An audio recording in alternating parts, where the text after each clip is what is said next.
9 నెలల నిరీక్షణ తర్వాత ఎట్టకేలకు సేఫ్గా సునీత విలియమ్స్ భూమిని చేరుకున్నారు. గత ఏడాది జూన్ 5న వారం రోజుల పరిశోధనల కోసం అంతర్జాతీయ అంతరిక్ష కేంద్రానికి వెళ్లి అనూహ్యంగా అక్కడే చిక్కుకున్న భారత సంతతికి చెందిన నాసా వ్యోమగామి సునీత విలియమ్స్, బుచ్ విల్మోర్లు 9 నెలలు అనంతరం తిరిగి భూమిపైకి చేరుకున్నారు. ఈ ఇద్దరు వ్యోమగాములను భూమిపైకి తీసుకొచ్చేందుకు నాసా, స్పేస్ ఎక్స్ కలిసి క్రూ 10 మిషన్ చేపట్టాయి. మార్చి 15న కెనడీ స్పేస్ సెంటర్ నుంచి బయలుదేరిన ఫాల్కన్ 9 రాకెట్ క్రూ డ్రాగన్ను ఆదివారం ఐఎస్ఎస్కు విజయవంతంగా చేరింది. డాకింగ్ ప్రక్రియ ముగిసిన తర్వాత అందులోని 4 వ్యోమగాములు ఐఎస్ఎస్లోకి ప్రవేశించారు. అనంతరం వీరికి బాధ్యతలు అప్పగించిన సునీత విలియమ్స్, విల్మోర్లు భారత కాలమానం ప్రకారం మంగళవారం ఉదయం 10:15 తిరుగు ప్రయాణమయ్యారు. 17 గంటల అనంతరం డ్రాగన్ క్యాప్సూల్ భూవాతావరణంలోకి బుధవారం తెల్లవారుజామున 2:41 ప్రవేశించింది.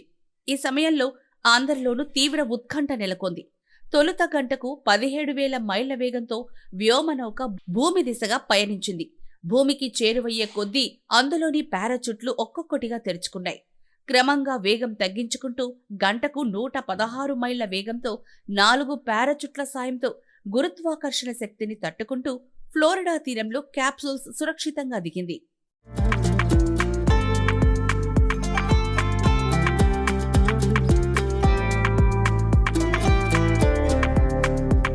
భారత కాలమానం ప్రకారం సరిగ్గా బుధవారం తెల్లవారుజామున 3:27 వ్యోమనౌక భూమికి చేరింది. అప్పటికే సిద్ధంగా ఉన్న నాసా, అమెరికా నౌకాదళ సిబ్బంది క్యాప్సూల్ వద్దకు చేరుకుని దానిని వెలికితీసి అందులోని వ్యోమగాములను బయటకు తీసుకొచ్చారు. బయటకొచ్చాక సునీత ముఖంలో ఆనందం వెల్లివిరిసింది. అక్కడున్న వారికి చెయ్యి ఊపుతూ ఆనందంగా కనిపించింది.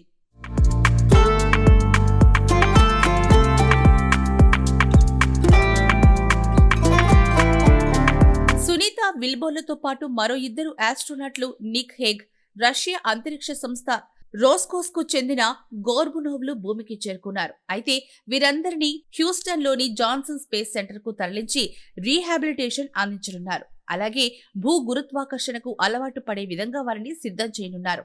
ఇక సునీత విలియమ్స్ మూడోసారి తన అంతరిక్ష యానాన్ని విజయవంతంగా పూర్తి చేసుకున్నారు. ఈ ఘనత సాధించిన తొలి మహిళా వ్యోమగామిగా సునీత చరిత్ర సృష్టించారు.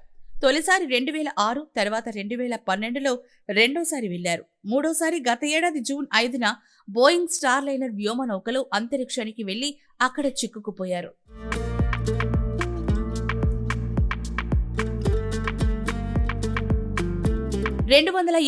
రోజులుగా అంతరిక్షంలో ఉన్న సునీత విలియమ్స్ సురక్షితంగా భూమికి చేరుకోవాలని భారత్లోని ఆమె సొంత రాష్ట్రం గుజరాత్లో బంధువులు పూజలు నిర్వహించారు.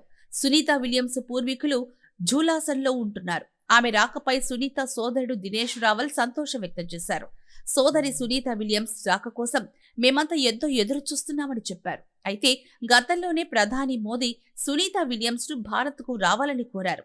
అన్నీ అనుకున్నట్లు జరిగి సునీత త్వరగా కోలుకుంటే తొందరలోనే సునీత ఇండియాకు వచ్చే అవకాశం ఉంది.